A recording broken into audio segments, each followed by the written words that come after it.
വചനമേ നിത്യജീവന്റെ ആധാരമേ, രക്ഷയേകിടും സത്യമാർഗമേ, എന്റെ ആത്മാവിനാശ്വാസമേ. വചനം വചനം വചനം. പുറപ്പാട് പുസ്തകം 20-ാം അധ്യായം. ദൈവം ഈ വചനങ്ങളെല്ലാം ഇപ്രകാരം പ്രഖ്യാപിച്ചു: ഞാനാകുന്നു അടിമകളുടെ ഭവനമായ ഈജിപ്ത് ദേശത്തു നിന്ന് നിന്നെ പുറത്തു കൊണ്ടുവന്ന നിന്റെ ദൈവമായ കർത്താവ്. എന്റെ മുൻപിൽ നിനക്ക് മറ്റു ദൈവങ്ങൾ ഉണ്ടാകരുത്. മുകളിൽ ആകാശങ്ങളിലോ താഴെ ഭൂമിയിലോ ഭൂമിക്കു താഴെ ജലത്തിലോ ഉള്ളവയുടെ വിഗ്രഹമോ ഏതെങ്കിലും സ്വരൂപമോ നീ നിനക്കായി ഉണ്ടാക്കരുത്. അവയ്ക്ക് നീ ആരാധനയർപ്പിക്കരുത്, അവയെ സേവിക്കുകയുമരുത്. എന്തെന്നാൽ നിന്റെ ദൈവമായ കർത്താവ് ഞാനാണ്. എന്നെ വെറുക്കുന്നവരെ സംബന്ധിച്ച് പിതാക്കന്മാരുടെ കുറ്റം മക്കളുടെ മേലും 3-ാം തലമുറ മേലും 4-ാം തലമുറ മേലും ചുമത്തുന്ന തീക്ഷ്ണമതിയായ ദൈവം. എന്നാൽ എന്നെ സ്നേഹിക്കുന്നവരോടും എന്റെ കൽപ്പനകൾ പാലിക്കുന്നവരോടും 1000 തലമുറകളിലേക്ക് കാരുണ്യം പ്രവർത്തിക്കുകയും ചെയ്യുന്നവനാണ്. നിന്റെ ദൈവമായ കർത്താവിന്റെ നാമം വൃഥ നീ ഉപയോഗിക്കരുത്. എന്തെന്നാൽ തന്റെ നാമം വൃഥ ഉപയോഗിക്കുന്നവനെ കർത്താവ് കുറ്റവിമുക്തൻ ആക്കുകയില്ല. സാബത്ത് ദിവസം വിശുദ്ധീകരിക്കാൻ അതിനെ അനുസ്മരിക്കണം. 6 ദിവസം നീ അധ്വാനിച്ച് നിന്റെ എല്ലാ ജോലിയും ചെയ്യുക. എന്നാൽ 7-ാം ദിവസം നിന്റെ ദൈവമായ കർത്താവിന്റെ സാബത്താണ്. നീ ഒരു ജോലിയും ചെയ്യരുത്. നീയും നിന്റെ മകനും മകളും നിന്റെ ദാസനും ദാസിയും നിന്റെ കന്നുകാലിയും നിന്റെ പടികൾക്കകത്തുള്ള പ്രവാസിയും. കാരണം 6 ദിവസം കൊണ്ട് കർത്താവ് ആകാശവും ഭൂമിയും സമുദ്രവും അവയിലുള്ള സമസ്തവും സൃഷ്ടിക്കുകയും 7-ാം ദിവസം വിശ്രമിക്കുകയും ചെയ്തു. അപ്രകാരം സാബത്ത് ദിവസത്തെ കർത്താവ് അനുഗ്രഹിക്കുകയും വിശുദ്ധീകരിക്കുകയും ചെയ്തു. നിന്റെ പിതാവിനെയും നിന്റെ മാതാവിനെയും നീ ബഹുമാനിക്കണം. നിന്റെ ദൈവമായ കർത്താവ് നിനക്ക് നൽകുന്ന മണ്ണിൽ നിന്റെ ദിനങ്ങൾ ദീർഘിക്കേണ്ടതിനാണ് ഇത്. കൊല്ലരുത്, വ്യഭിചരിക്കരുത്, മോഷ്ടിക്കരുത്, അയൽക്കാരനെതിരെ വ്യാജസാക്ഷ്യം പറയരുത്. നിന്റെ അയൽക്കാരന്റെ ഭവനം മോഹിക്കരുത്. നിന്റെ അയൽക്കാരന്റെ ഭാര്യയെയോ ദാസനെയോ ദാസിയെയോ അവന്റെ കാളയെയോ കഴുതയെയോ അവനുള്ള എന്തെങ്കിലുമോ മോഹിക്കരുത്. ജനമെല്ലാം ഇടിമുഴക്കങ്ങളും മിന്നൽ പിണറുകളും കാഹളധ്വനിയും പുകയുന്ന പർവ്വതവും കാണുകയായിരുന്നു. ജനം ഭയന്നു വിറച്ച് ദൂരെ മാറി നിന്നു. അവർ മോശയോട് പറഞ്ഞു: നീ തന്നെ ഞങ്ങളോട് സംസാരിക്കുക, ഞങ്ങൾ കേൾക്കട്ടെ. ഞങ്ങൾ മരിക്കാതിരിക്കാൻ ദൈവം ഞങ്ങളോട് സംസാരിക്കാതിരിക്കട്ടെ. മോശ ജനത്തോട് പറഞ്ഞു: ഭയപ്പെടേണ്ട, കാരണം ദൈവം വന്നിരിക്കുന്നത് നിങ്ങളെ പരീക്ഷിക്കുന്നതിനും നിങ്ങൾ പാപം ചെയ്യാതിരിക്കത്തക്ക വിധം നിങ്ങളുടെ മുൻപിൽ അവിടുത്തെ ഭയം ഉണ്ടാകേണ്ടതിനുമാണ്. ജനം ദൂരെ മാറി നിന്നു. എന്നാൽ ദൈവം സന്നിഹിതനായിരുന്ന മേഘത്തെ മോശ സമീപിച്ചു. അപ്പോൾ കർത്താവ് മോശയോട് കൽപ്പിച്ചു: ഇസ്രായേലിനോട് നീ ഇങ്ങനെ പറയുക: ആകാശത്തു നിന്ന് ഞാൻ നിങ്ങളോട് സംസാരിച്ചത് നിങ്ങൾ തന്നെ കണ്ടതാണല്ലോ. എനിക്കൊപ്പം നിങ്ങൾ വെള്ളി കൊണ്ടുള്ള ദേവന്മാരെ ഉണ്ടാക്കരുത്, സ്വർണം കൊണ്ടുള്ള ദേവന്മാരെയും നിങ്ങൾക്കായി ഉണ്ടാക്കരുത്. നീ എനിക്കായി മൺബലിപീഠം പണിയണം. അതിന്മേൽ നിന്റെ ഹോമയാഗങ്ങളായും സമാധാനയാഗങ്ങളായും നിന്റെ ആടിനെയും കന്നുകാലിയെയും അർപ്പിക്കുക. എന്റെ നാമം അനുസ്മരിക്കാൻ ഞാൻ ഇടയാക്കുന്ന സ്ഥലത്തെല്ലാം നിന്റെ അടുക്കൽ വരികയും നിന്നെ അനുഗ്രഹിക്കുകയും ചെയ്യും. എനിക്ക് വേണ്ടി ഉണ്ടാക്കുന്നത് കല്ലുകൾ കൊണ്ടുള്ള ബലിപീഠമാണെങ്കിൽ നീ അവ കൊത്തിപ്പണിയരുത്. കാരണം അതിന്മേൽ നിന്റെ ഉളി പായിക്കുമ്പോൾ നീ അത് അശുദ്ധമാക്കുകയാണ്. എന്റെ ബലിപീഠത്തിന്മേൽ നിന്റെ നഗ്നത വെളിപ്പെടാതിരിക്കാൻ വേണ്ടി നീ അതിന്മേൽ പടികളിലൂടെ കയറരുത്. പുറപ്പാട് പുസ്തകം 21-ാം അധ്യായം. നീ അവരുടെ മുൻപാകെ അവതരിപ്പിക്കേണ്ട ന്യായപ്രമാണങ്ങൾ ഇവയാണ്. ഹെബ്രായനായ ഒരു അടിമയെ നീ വാങ്ങിയാൽ അവൻ നിന്നെ 6 വർഷം സേവിച്ചു കൊള്ളട്ടെ. 7-ാമത്തേതിൽ അവൻ സൗജന്യമായി സ്വതന്ത്രനായി പോകട്ടെ. അവൻ ഏകസ്ഥനായാണ് വന്നതെങ്കിൽ ഏകസ്ഥനായി തന്നെ പോയിക്കൊള്ളട്ടെ. ഭാര്യാസമേതനെങ്കിൽ ഭാര്യയും അവന്റെ കൂടെ പോകട്ടെ. അവന്റെ യജമാനൻ അവന് ഒരു സ്ത്രീയെ നൽകുകയും അവൾ പുത്രന്മാരെയോ പുത്രിമാരെയോ പ്രസവിക്കുകയും ചെയ്തിട്ടുണ്ടെങ്കിൽ ആ സ്ത്രീയും അവളുടെ കുട്ടികളും അവളുടെ യജമാനന്റെ വകയായിരിക്കും. ആകയാൽ അവൻ ഏകസ്ഥനായി പോകണം.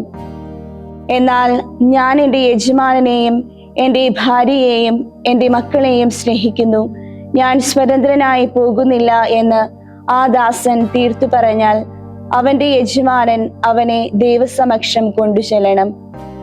കതകിന്റെയോ കട്ടിളയുടെയോ അടുക്കൽ അവനെ കൊണ്ടുചെന്ന് അവന്റെ യജമാനൻ അവന്റെ കാത് തോൾ സൂചി കൊണ്ട് തുളയ്ക്കണം.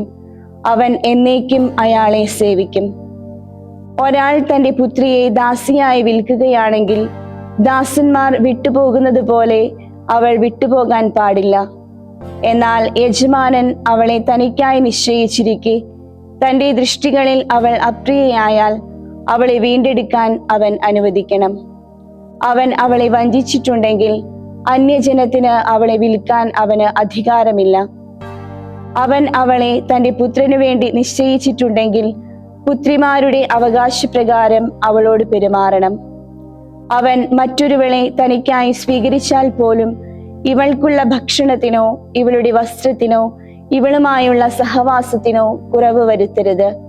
ഇവ 3 അവൻ ഇവളോട് ചെയ്യുന്നില്ലെങ്കിൽ പണം കൂടാതെ സൗജന്യമായി ഇവൾ പോകട്ടെ.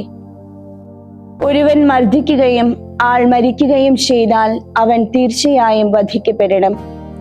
എന്നാൽ അവൻ കരുതിക്കൂട്ടിയല്ലാതെ ദൈവം അവന്റെ കൈകൊണ്ട് അത് ഇടയാക്കിയതാണെങ്കിൽ അവന് പലായനം ചെയ്യാനുള്ള ഒരു സ്ഥലം ഞാൻ നിനക്ക് നിശ്ചയിച്ചു തരും. എന്നാൽ ഒരാൾ തന്റെ അയൽക്കാരന്റെ മേൽ കോപം മൂത്ത് തന്ത്രപൂർവം അവനെ കൊല്ലുന്നെങ്കിൽ അയാളെ വധിക്കേണ്ടതിന് നീ എന്റെ ബലിപീഠത്തിങ്കൽ നിന്ന് പോലും അയാളെ പിടികൂടണം. സ്വന്തം പിതാവിനെയോ മാതാവിനെയോ മർദ്ദിക്കുന്നവൻ തീർച്ചയായും വധിക്കപ്പെടണം. ഒരാളെ തട്ടിയെടുക്കുന്നവൻ അയാളെ അവൻ വിറ്റാലും അയാൾ അവന്റെ പക്കൽ കാണപ്പെട്ടാലും തീർച്ചയായും വധിക്കപ്പെടണം. സ്വന്തം പിതാവിനെയോ മാതാവിനെയോ ശപിക്കുന്നവൻ തീർച്ചയായും വധിക്കപ്പെടണം. ആളുകൾ ശണ്ഠ കൂടുമ്പോൾ ഒരാൾ തന്റെ അയൽക്കാരനെ കല്ലുകൊണ്ടോ മുഷ്ടി കൊണ്ടോ ഇടിക്കുകയും മരിച്ചില്ലെങ്കിലും അവൻ ശയ്യാവലംബിയാകുകയും ചെയ്തു എന്നിരിക്കട്ടെ, അവൻ എഴുന്നേൽക്കുകയും തന്റെ ഊന്നുവടിയോടെ പുറത്തു സഞ്ചരിക്കുകയും ചെയ്താൽ മർദ്ദകൻ കുറ്റവിമുക്തനായിരിക്കും. എങ്കിലും അയാൾ അവന്റെ വിശ്രമകാലത്തേക്ക് വേണ്ടത് നൽകണം. സുഖപ്പെടും വരെ അവനെ ചികിത്സിക്കുകയും വേണം. ഒരാൾ തന്റെ ദാസനെയോ ദാസിയെയോ വടികൊണ്ട് പ്രഹരിക്കുകയും അവൻ അയാളുടെ കൈക്കീഴിൽ തന്നെ മരിക്കുകയും ചെയ്താൽ നിശ്ചയമായും പ്രതികാരം ചെയ്യപ്പെടണം. എന്നാൽ അവൻ 1-2 ദിവസം കൂടി അതിജീവിച്ചാൽ പ്രതികാരം ചെയ്യപ്പെടരുത്, കാരണം അവൻ അയാളുടെ ധനമാണ്. ആളുകൾ വഴക്കടിക്കുമ്പോൾ അവർ ഒരു ഗർഭിണിയെ തള്ളിയിടുകയും അവളുടെ കുട്ടികൾ പുറത്തു വരികയും എന്നാൽ ആപത്തൊന്നും സംഭവിക്കാതിരിക്കുകയും ചെയ്യുന്ന പക്ഷം പിഴ വസൂലാക്കപ്പെടണം. ആ സ്ത്രീയുടെ ഭർത്താവ് അവന്റെ മേൽ ചുമത്തുന്നതനുസരിച്ച് അയാൾ ന്യായാധിപന്മാർ മുഖേന നൽകണം. എന്നാൽ ആപത്ത് സംഭവിക്കുകയാണെങ്കിൽ നീ ജീവന് പകരം ജീവൻ കൊടുക്കണം. കണ്ണിനു പകരം കണ്ണ്, പല്ലിനു പകരം പല്ല്, കൈക്ക് പകരം കൈ, കാലിനു പകരം കാല്, പൊള്ളലിനു പകരം പൊള്ളൽ, മുറിവിനു പകരം മുറിവ്, പ്രഹാരത്തിനു പകരം പ്രഹാരം. ഒരാൾ തന്റെ ദാസന്റെ കണ്ണോ ദാസിയുടെ കണ്ണോ അടിച്ചു പൊട്ടിച്ചാൽ അവന്റെ കണ്ണിനു പകരം അയാൾ അവനെ സൗജന്യമായി വിട്ടയക്കണം. ഒരാൾ തന്റെ ദാസന്റെ പല്ലോ ദാസിയുടെ പല്ലോ അടിച്ചു കൊഴിച്ചാൽ അവന്റെ പല്ലിനു പകരം അയാൾ അവനെ സൗജന്യമായി വിട്ടയക്കണം. ഒരു കാള ഒരു പുരുഷനെയോ സ്ത്രീയെയോ കുത്തുകയും അയാൾ മരിക്കുകയും ചെയ്താൽ ആ കാള കല്ലെറിയപ്പെടുക തന്നെ വേണം. അതിന്റെ മാംസം ഭക്ഷിക്കപ്പെടരുത്. എന്നാൽ കാളയുടെ ഉടമസ്ഥൻ നിരപരാധനായിരിക്കും. എന്നാൽ ഒരു കാള പതിവായി കുത്തുന്നതായിരിക്കുകയും അതിന്റെ ഉടമസ്ഥനെതിരെ പരാതിയുണ്ടായിരുന്നിട്ടും അവൻ അതിനെ ശ്രദ്ധിക്കാതിരിക്കുകയും അത് ഒരു പുരുഷനെയോ സ്ത്രീയെയോ കൊല്ലുകയും ചെയ്താൽ ആ കാള കല്ലെറിയപ്പെടണം. അതിന്റെ ഉടമസ്ഥനും വധിക്കപ്പെടണം. അവന്റെ മേൽ പരിഹാരദ്രവ്യം ചുമത്തപ്പെട്ടാൽ അവൻ തന്റെ മേൽ ചുമത്തപ്പെട്ടതെല്ലാം അനുസരിച്ച് തന്റെ ജീവന്റെ വീണ്ടെടുപ്പ് വില നൽകണം. അത് ഒരു മകനെ കുത്തുകയോ ഒരു മകളെ കുത്തുകയോ ചെയ്താലും ഈ നിയമം അനുസരിച്ചു തന്നെ അവനോട് ചെയ്യപ്പെടണം. ഒരു ദാസനെയോ ദാസിയെയോ ആണ് കാള കുത്തുന്നതെങ്കിൽ അയാളുടെ യജമാനന്മാർക്ക് 30 ഷെക്കൽ വെള്ളി അവൻ നൽകണം. കാള കല്ലെറിയപ്പെടുകയും വേണം. ഒരാൾ കിണർ തുറന്നിടുന്നത് മൂലമോ കിണർ കുഴിച്ചിട്ട് അത് മൂടാതിരിക്കുന്നത് മൂലമോ അവിടേക്ക് ഒരു കാളയോ കഴുതയോ വീഴാൻ ഇടയായാൽ അയാൾ പരിഹാരം ചെയ്യണം. പണം അതിന്റെ ഉടമസ്ഥന്മാർക്ക് നൽകണം. എന്നാൽ ചത്ത മൃഗം അയാൾക്കുള്ളതായിരിക്കും. ഒരാളുടെ കാള തന്റെ അയൽക്കാരന്റെ കാളയെ ആക്രമിക്കുകയും അത് ചാകുകയും ചെയ്താൽ അവർ ജീവനുള്ള കാളയെ വിറ്റിട്ട് അതിന്റെ പണം പങ്കിടണം. ചത്ത കാളയെയും പങ്കിടണം. എന്നാൽ കാള പതിവായി കുത്തുന്നതാണെന്ന് അറിഞ്ഞിട്ടും അതിന്റെ ഉടമസ്ഥൻ അതിനെ ശ്രദ്ധിക്കുന്നില്ലെങ്കിൽ അവൻ കാളയ്ക്ക് പകരം കാളയെ നഷ്ടപരിഹാരം കൊടുക്കണം. ചത്ത മൃഗം അവനുള്ളതായിരിക്കും. ഒരാൾ കാളയെയോ ആട്ടിൻകുട്ടിയെയോ മോഷ്ടിച്ച് അതിനെ അറക്കുകയോ വിൽക്കുകയോ ചെയ്താൽ അയാൾ ഒരു കാളയ്ക്ക് പകരം 5 കന്നുകാലികളെയും ഒരു ആട്ടിൻകുട്ടിക്ക് പകരം 4 ആടുകളെയും പരിഹാരമായി നൽകണം. 50-ാം സങ്കീർത്തനം. ദൈവം തമ്പുരാനായ കർത്താവ് സംസാരിക്കുകയും സൂര്യോദയം മുതൽ അസ്തമയം വരെ ഭൂമിയെ വിളിക്കുകയും ചെയ്യുന്നു. സൗന്ദര്യ തികവായ സിയോനിൽ നിന്ന് ദൈവം പ്രകാശിക്കുന്നു. നമ്മുടെ ദൈവം വരുന്നു. അവിടുന്ന് മൗനമായിരിക്കുകയില്ല. അവിടുത്തെ മുൻപിൽ തീ എരിയുന്നു. അവിടുത്തെ ചുറ്റും ശക്തമായി കൊടുങ്കാറ്റടിക്കുന്നു. അവിടുന്ന് തന്റെ ജനത്തെ വിധിക്കാൻ മുകളിൽ നിന്ന് ആകാശത്തെയും ഭൂമിയെയും വിളിക്കുന്നു. ബലിയോട് ചേർന്ന് എൻ്റെ ഉടമ്പടി ഉറപ്പിച്ചിട്ടുള്ള എൻ്റെ ഭക്തരെ എനിക്കായി ഒന്നിച്ചു ചേർക്കുവിൻ. ആകാശങ്ങൾ അവിടുത്തെ നീതി വർണ്ണിക്കുന്നു. എന്തെന്നാൽ ദൈവം തന്നെയാണ് ന്യായാധിപൻ. എൻ്റെ ജനമേ കേൾക്കുക, ഇസ്രായേലെ ഞാൻ സംസാരിക്കട്ടെ. ഞാൻ നിനക്കെതിരെ സാക്ഷ്യം നൽകട്ടെ. നിന്റെ ദൈവമായ ഞാനാണ് ദൈവം. നിന്റെ ബലികളെ കുറിച്ചല്ല നിന്നെ ഞാൻ ശാസിക്കുന്നത്. നിന്റെ ദഹനയാഗങ്ങൾ നിരന്തരം എൻ്റെ മുൻപിലുണ്ട്. നിന്റെ വീട്ടിൽ നിന്ന് മൂരിയെ ഞാൻ സ്വീകരിക്കുകയില്ല. നിന്റെ ആട്ടിൻപറ്റങ്ങളിൽ നിന്ന് മുട്ടാടുകളെയും. ഓരോ കാനന ജീവിയും എന്റേതു തന്നെ. ആയിരക്കണക്കിന് കുന്നുകളിലെ മൃഗങ്ങളും പർവ്വതങ്ങളിലെ ഓരോ പറവയെയും ഞാൻ അറിയുന്നു. വന്യജന്തുജാലം എന്നോടൊപ്പമുണ്ട്. എനിക്ക് വിശന്നാൽ ഞാൻ നിന്നോട് പറയുകയില്ല. ലോകവും അതിലുള്ളവയും എന്റേതാണല്ലോ. ഞാൻ കാളക്കൂറ്റന്മാരുടെ മാംസം തിന്നുമോ? മുട്ടാടുകളുടെ രക്തം കുടിക്കുമോ? നീ ദൈവത്തിന് കൃതജ്ഞതാബലി അർപ്പിക്കുക. അത്യുന്നതനുള്ള നിന്റെ നേർച്ചകൾ നിറവേറ്റുക. അനർത്ഥത്തിന്റെ ദിനത്തിൽ എന്നെ വിളിച്ചപേക്ഷിക്കുക. ഞാൻ നിന്നെ അതിൽ നിന്ന് വിടുവിക്കും. നീ എന്നെ മഹത്വപ്പെടുത്തുകയും ചെയ്യും. എന്നാൽ ദുഷ്ടനോട് ദൈവം പറയുന്നു, എൻ്റെ ചട്ടങ്ങൾ വിവരിക്കാനും എൻ്റെ ഉടമ്പടി നിന്റെ അധരത്തിൽ വഹിക്കാനും നിനക്കെന്തു കാര്യം? എന്നാൽ നീ ശിക്ഷണം വെറുക്കുന്നു. എൻ്റെ വചനങ്ങൾ നീ പുറന്തള്ളുന്നു. കള്ളനെ കണ്ടാൽ നീ അവനുമായി കൂട്ടുകൂടും. വ്യഭിചാരികളോടൊത്താണ് നിന്റെ ഓഹരി. നിന്റെ വായ് നീ തിന്മയ്ക്ക് അഴിച്ചുവിട്ടിരിക്കുന്നു. നിന്റെ നാവ് വഞ്ചന കൂട്ടിയിണക്കുന്നു.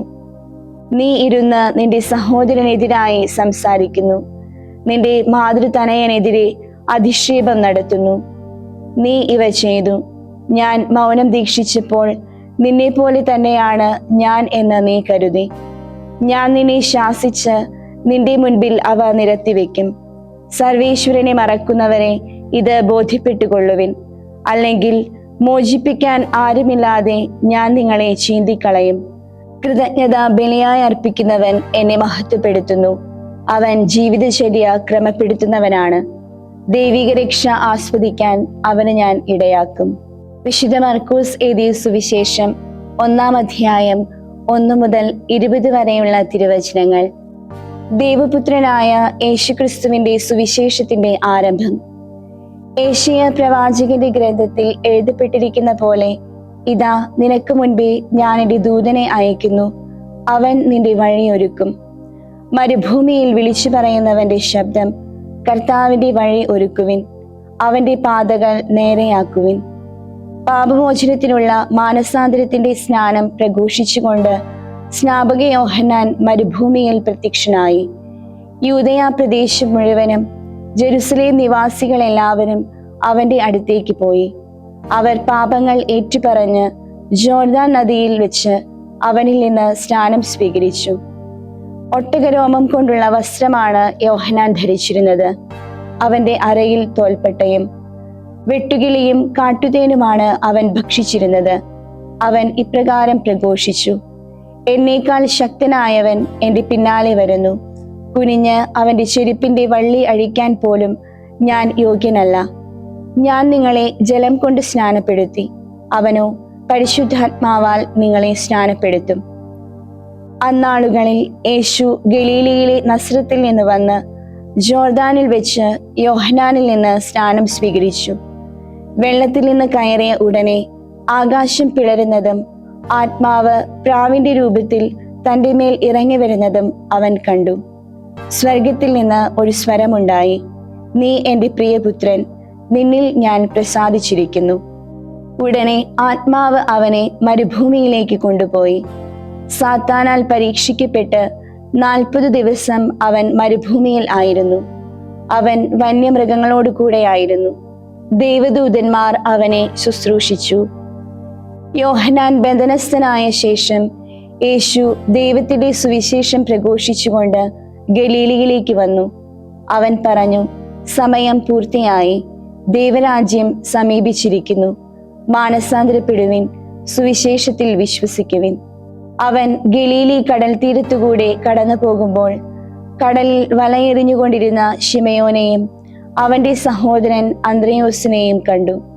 എന്തെന്നാൽ അവർ മീൻപിടുത്തക്കാരായിരുന്നു. യേശു അവരോട് പറഞ്ഞു, എൻ്റെ പിന്നാലെ വരിക, ഞാൻ നിങ്ങളെ മനുഷ്യരെ പിടിക്കുന്നവരാക്കും. ഉടനെ വലയുപേക്ഷിച്ച് അവർ അവനെ അനുഗമിച്ചു.